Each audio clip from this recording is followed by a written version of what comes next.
Next, we have Adam Spencer from Round River Conservation Studies. Thank you all for coming today. It's 2017 and our world is burning. Here in Cartagena, a tropical paradise, fertilizer runoff from the Magdalena River is causing eutrophication, killing fish, killing coral. The colonial city long ago cut its mangroves, exposing itself the most vulnerable to sea level rise.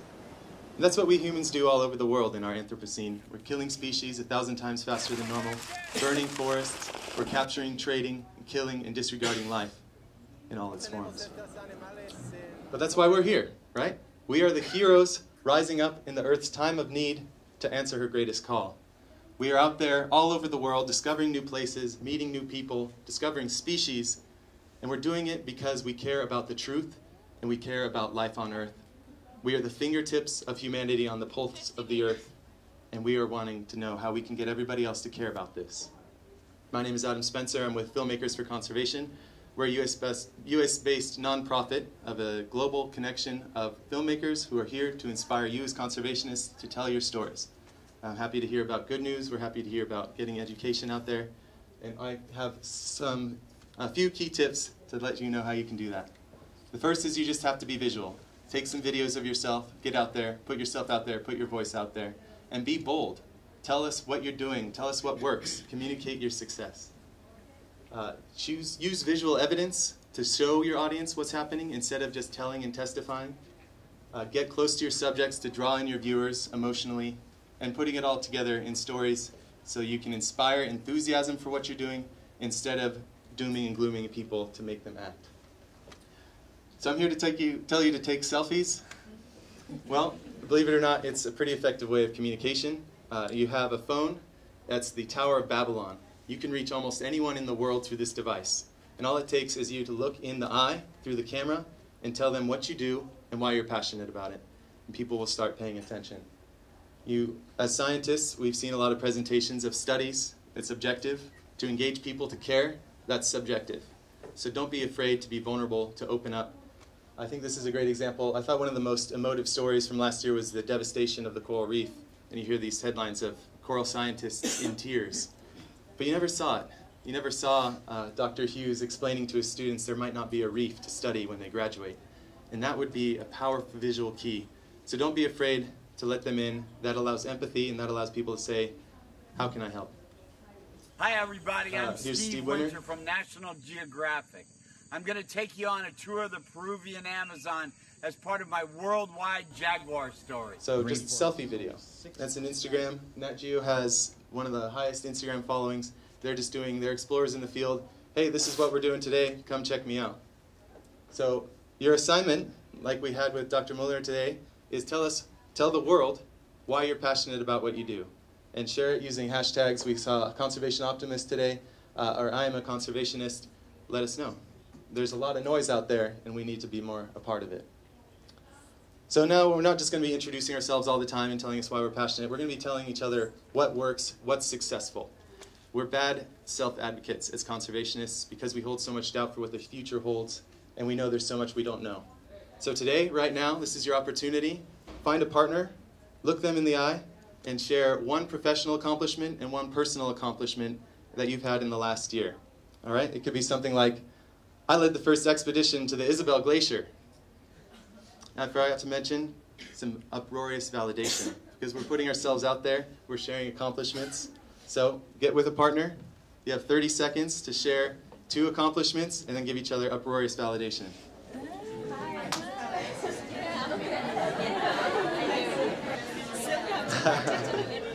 All right, thank you. Follow each other on social media. Put this out there. These are hashtags. These are stories of success. These are status updates. They're photo captions. And this is what the general public is going to want to key into. We can't just keep giving the bad news like Laurent said. We have to give the good news. It's cheap. It's a cheap thrill for someone who doesn't know anything about this to say, something cool in conservation. All right, All right? And that's what we need to do. And we need to motivate each other more, keep these conversations alive, and follow each other and keep giving each other uproarious validation. So again, using hashtags, we've started to learn about this. We're all Twitter fanatics now. But think about being multidisciplinary as in your hashtagging. That's come up as a theme. but also getting to connect with other people and other things. People are out there in nature all the time, but they're not thinking about it in a context of conservation. So make sure you get those conservation messages into those other streams. And as you start doing this, as you repeatedly show your successes and show yourself and every day what challenges you've overcome, you'll start gaining attention, and then more traditional media venues will follow, documentaries, interviews, all those sorts of things. So now that you're telling about yourself and what you're doing, start showing it. You'll have your camera ready more. You'll start capturing things that transport your audiences visually and sonically to these new places. What is not visual evidence? This has been one of my themes from this weekend.